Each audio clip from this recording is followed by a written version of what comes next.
I think of these as STP and D, right? Being from the South, STP was an old brand that was around for a long time, right? So it's sort of, I think of them that way. When I write it this way, there's actually a reason I've got differentiation before positioning, because it's sort of in the sequence of the way these things occur, or the way you might think about them. Differentiation often kind of occurs before positioning, but that's a mnemonic. STP and D works easier for me, right?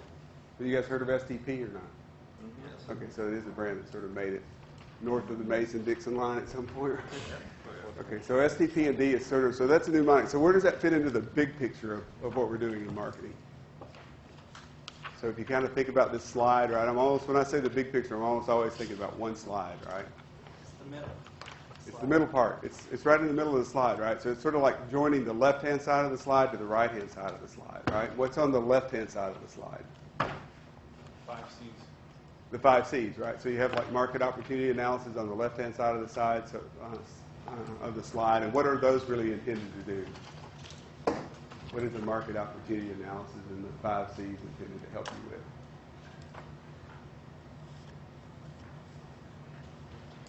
Let's give that a shot.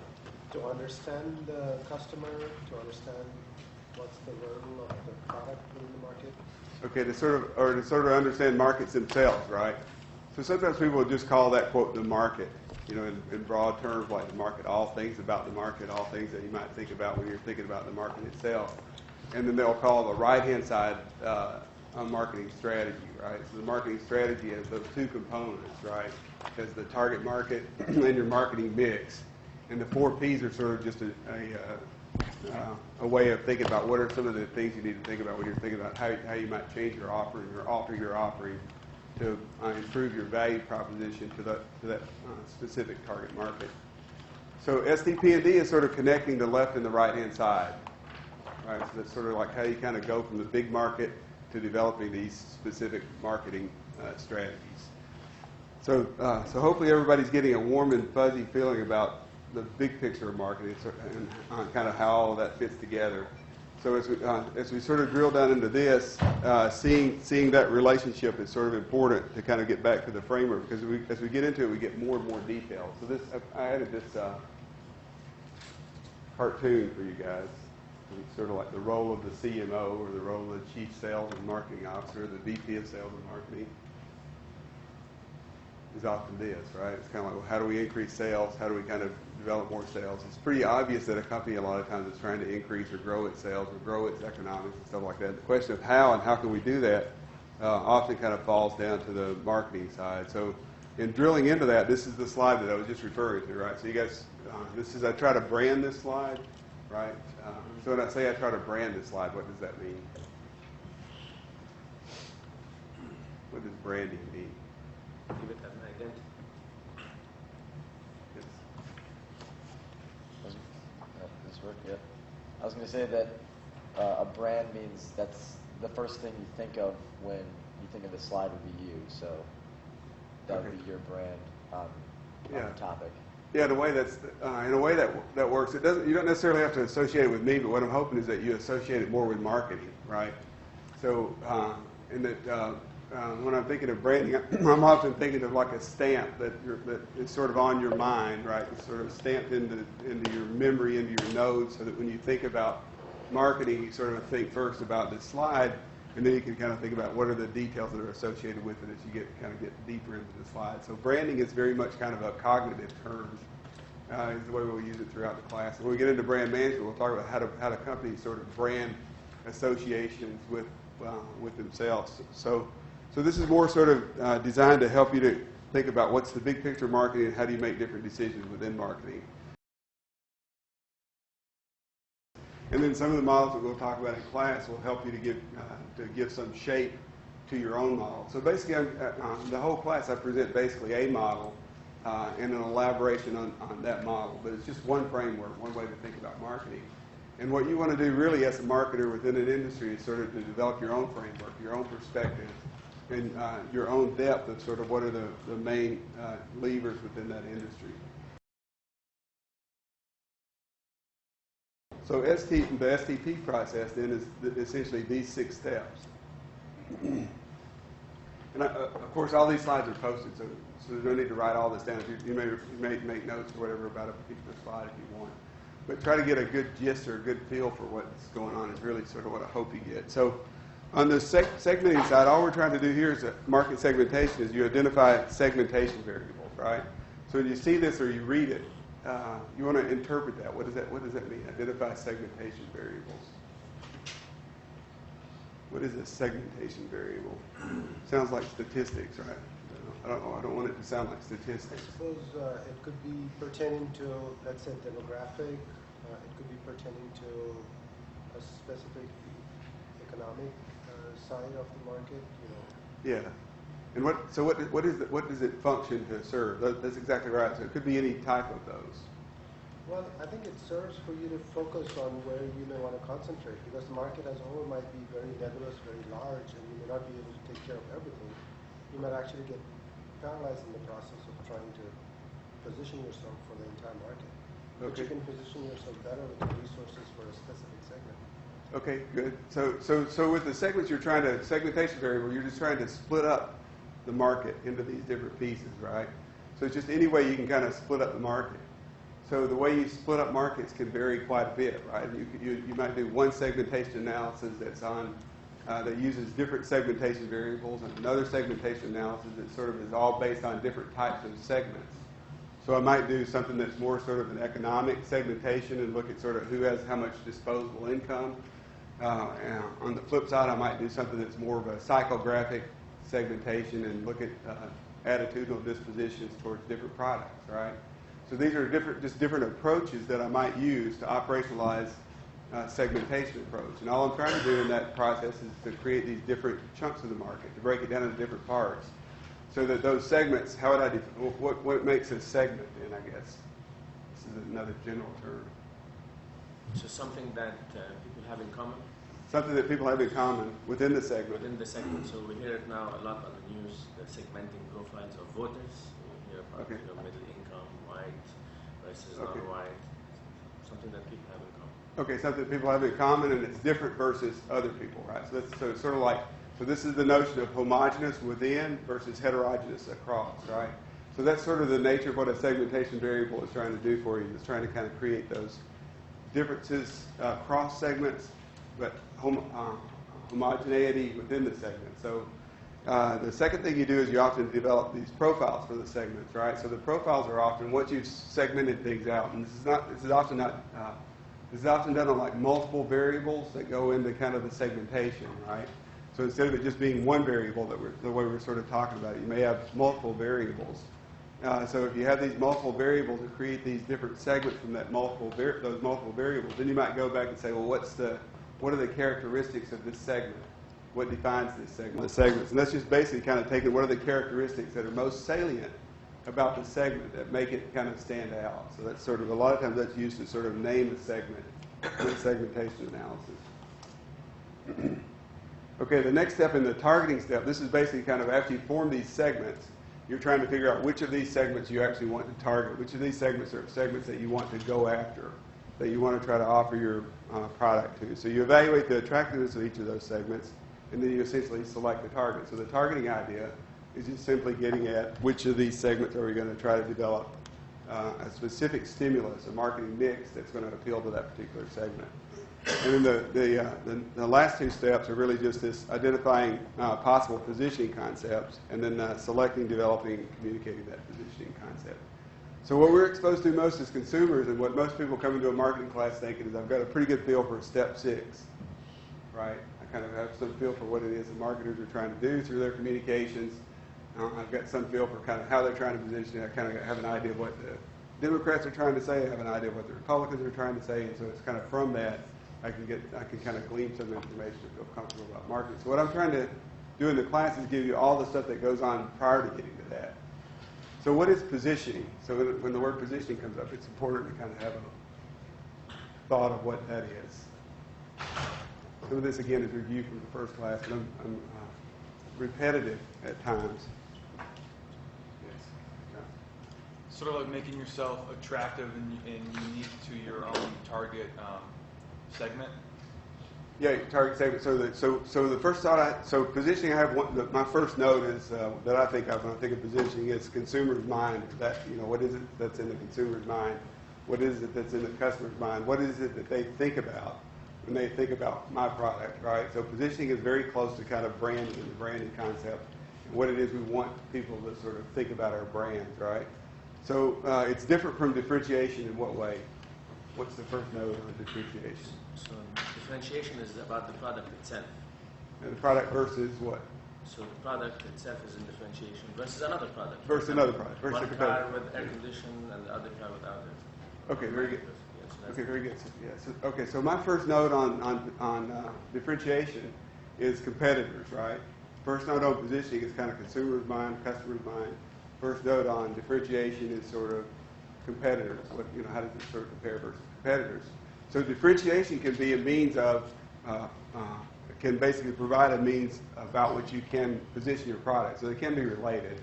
So that's sort of what I was talking about on the first slide, right? So I have STP and D as sort of my mnemonic, but sometimes I move differentiation back because if my product is much better in a certain way, that I'm trying to kind of, that differentiates my product versus competitors, and that might be something I use to sort of position my product, say this is sort of what my product is about. So everybody sort of has the gist of the STP part? Yes. Would a company's like slogan be considered its positioning, like Nike's "Just Do It" or Yeah. "You're in good hands at all states"? Is that part of the positioning? Yeah, so a slogan or a logo, that's actually kind of an implementation of the communication part. So what you would say is that a good slogan or a good slogan or a good logo should communicate something about what you're trying to position in the mind, in the consumer's mind. So how effectively that works or doesn't work is sort of what you're trying to evaluate a lot of times on the marketing side. So it should accomplish that, right? So the Rock and Roll Hall of Fame probably has a do you have a slogan or? Yeah, I mean, we change it based on our marketing scheme. Lately, it was "This place is made of rock." This place is made of rock. Yeah. So you're communicating something about rock, right? So it's rock and roll. It's got to be sort of, you're basically trying to kind of create different nodes. So if there are different things you want consumers to sort of associate with that, you're often trying to evoke affective response with slogans and with positioning statements. As opposed to rational responses, because affective responses sort of have more influence over the way people sort of respond. So as we get more and more into branding, we'll talk more about some of those types of things. But a logo or a slogan should kind of accomplish those different things. And over time, they sort of wear out. Their effectiveness may wear down, right? People use it for a certain number of years. People sort of get tired of it. So companies will sort of change that and come up with sort of a new push and a new kind of focus.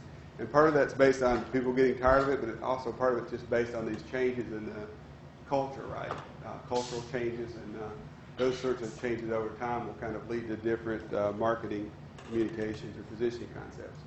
So when you're doing this, identify different alternatives. You're thinking about all the different alternatives that you might use to sort of position on, and then you're picking between which one of those do you think is going to work best for your brand with those target markets that you sort of picked up on. Is there a question? Yeah, I was going to say, this place is made of rock. It's not something in the customer's mind. This is something about the Rock and Roll Hall of Fame. Nothing, so I don't know if it's really in positioning or not. There was a movie a long time ago in the 80s where crazy people were doing marketing. They went to the mental institution. Yes. And I remember positioning, I think, like about the Porsche, they were talking about a Porsche, they would say, you won't get laid in it, but you'll get laid when you get out of it. So that's position. Yeah. Yeah. So to me, this place is made of rock. Has like that's a line from a song, right? This place is I hear so in my mind I hear like rock and roll music from probably a different era that is part of the Hall of Fame. I'm sure. Right?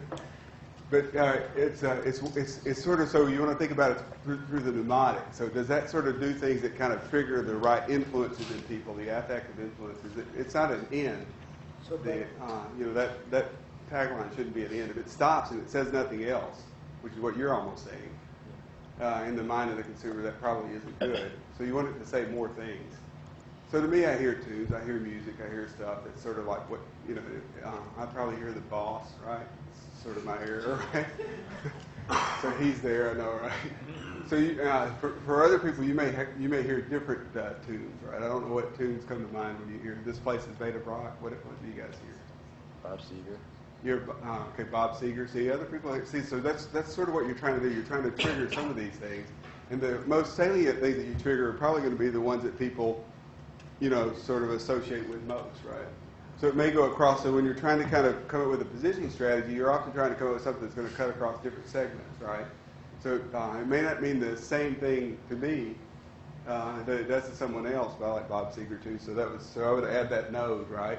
And then they can kind of add to that with the communication. So whatever they do in terms of promoting it, you can add more to that layering of positioning to say, okay, I want to try to talk about this type of rock or that type of rock.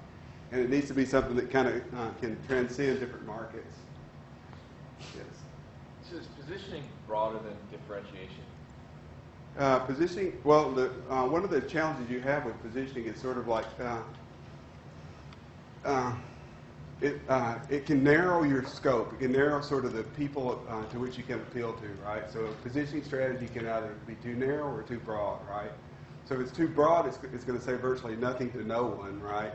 If it's too narrow, it's only going to appeal to certain people. So positioning and differentiation are very much related. So differentiation, what's important to one segment may not be important to another.